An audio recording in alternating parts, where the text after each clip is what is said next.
Lesson 52, Ways to Help Memorize Note Names on the Staff. If you recall from the first part of the book, or the beginning of the book, I mentioned a number of times that it's really, really important to memorize everything that you have to learn.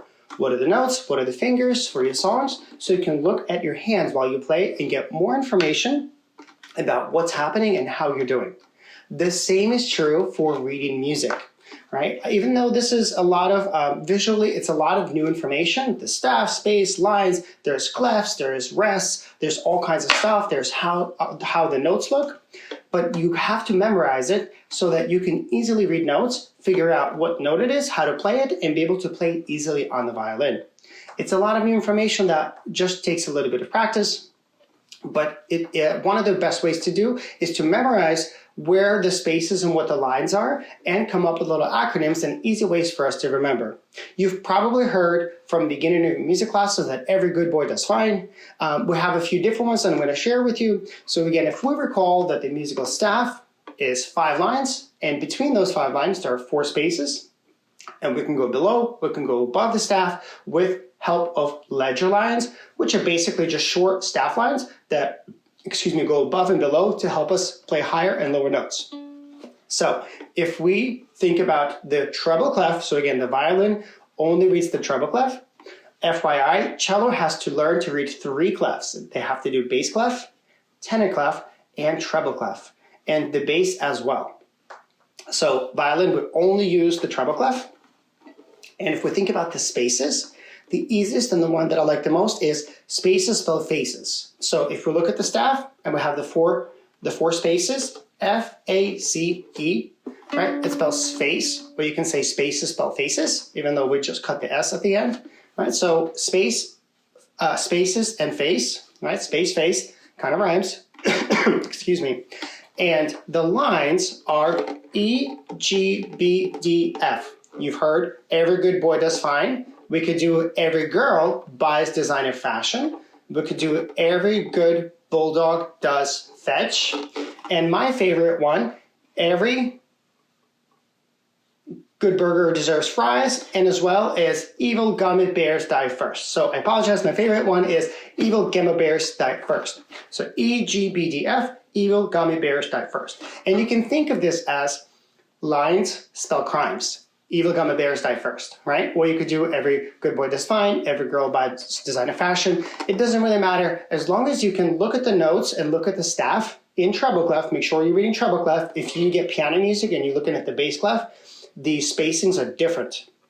The clef that you see at the beginning of the staff assigns individual lines and spaces to particular notes. So very important when you play and you read music, that if you're playing violin, you have to make sure you're in treble clef. So it's that typical little sign that you think of music, right? I guess it's the universal music sign, the treble clef. All right, so spaces spell faces, and lines spell crimes. Evil gummy bears die first. So the first thing is to make sure you memorize it and you can properly identify what notes they are. One great tool that I love to use is there's a website called musictheory.net. And at the top, very top, in the gray nav bar, there's exercises. And the very first exercise is note identification. So it basically shows you a note and it gives you a bunch of options. Is it A through G?